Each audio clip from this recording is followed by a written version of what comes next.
Hi, Year 5. Okay, welcome to lesson 2 of the Lorax. So last lesson we had a little look at predicting and using the blurb and the front cover, and we read the first couple of pages. Now within those first couple of pages we had lots of wonderful little images to look at. Okay, so just kind of a little look back over them, as that's going to help you with today's lesson of writing a description of the Wanslers' house. Okay, so if you have a little look here, take in the surroundings of the picture.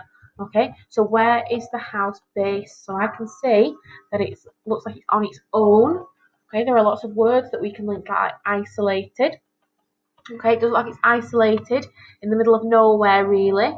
Okay, there's obviously a little boy here peeking through the long grass. Okay, you can even start to see the actual structure itself. So what do you notice about this structure? Have a little look. There's clearly a leaking tap there.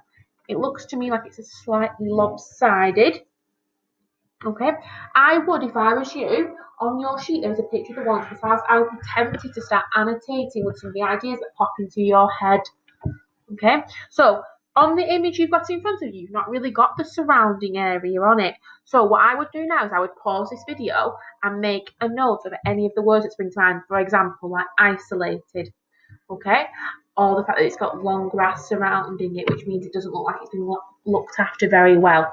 Okay, so I'd pause that here, make a note of all those words, and then press play and we'll carry on. Okay, moving on.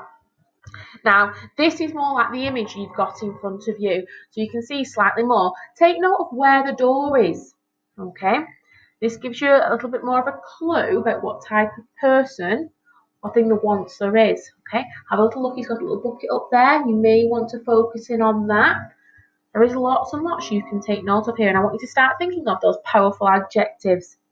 Okay, so not just that it's, odd. Let's think how we can make them more powerful.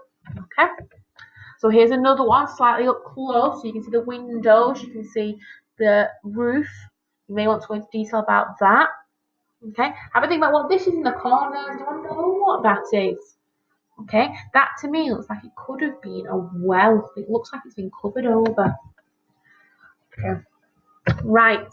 So I've started off. This is something you may wish to do on the back of your sheet, is create a word bank.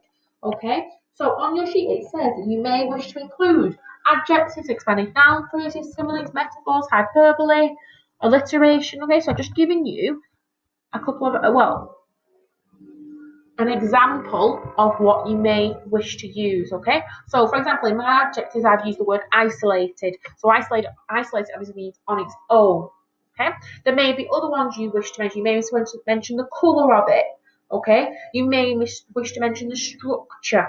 Okay, the fact it's got a variety of shaped stairs that lead down. Okay, my expanded noun phrase. Now remember, an expanded noun phrase is just two adjectives that describe the noun. So I've gone for an unusual, oddly shaped structure. Okay, my simile is a metaphor. So remember, a simile is saying it is like something, or it is as big as something, and a metaphor is saying that it actually is. So, for example, a metaphor would be they are giants protecting the forest, and that may have been an example of describing trees. Okay, now hyperbole is where we exaggerate something. We looked at this particularly when we did character descriptions of Yzma. Okay, so it was the strangest house in the world. Obviously, we don't know that, okay, which makes it hyperbole, okay? So, if I was you, I would make a little word bank on the back. See if you can ask your parents, maybe help you with that. And if not, just make sure you look at the picture. There is no rush to do this. So take in the whole picture, okay? Then, further on in your sheet, it says, what impression do you have of the Wandsler at this stage in the story? Okay, so the fact that he is hidden up here gives me a very, very big impression of him, okay? So it wants to know, what is he like, okay, as a character, okay? And the fact the author uses, you won't see the Wandsler, don't knock at his door.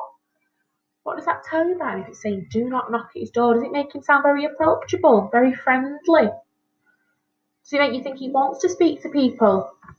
So those are the things I want you to consider. Okay, don't just necessarily use the image for that section of your sheet. You may use the words as well.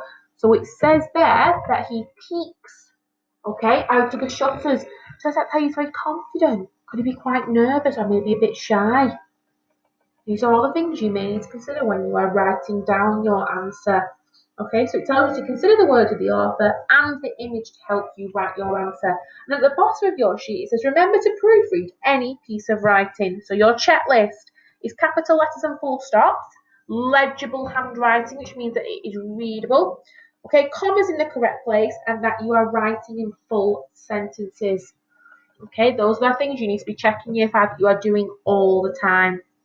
Okay, so I look forward to reading your short descriptions of the Wantlers house and of your impressions of him, what you think about him at the moment, okay, at this point in the story.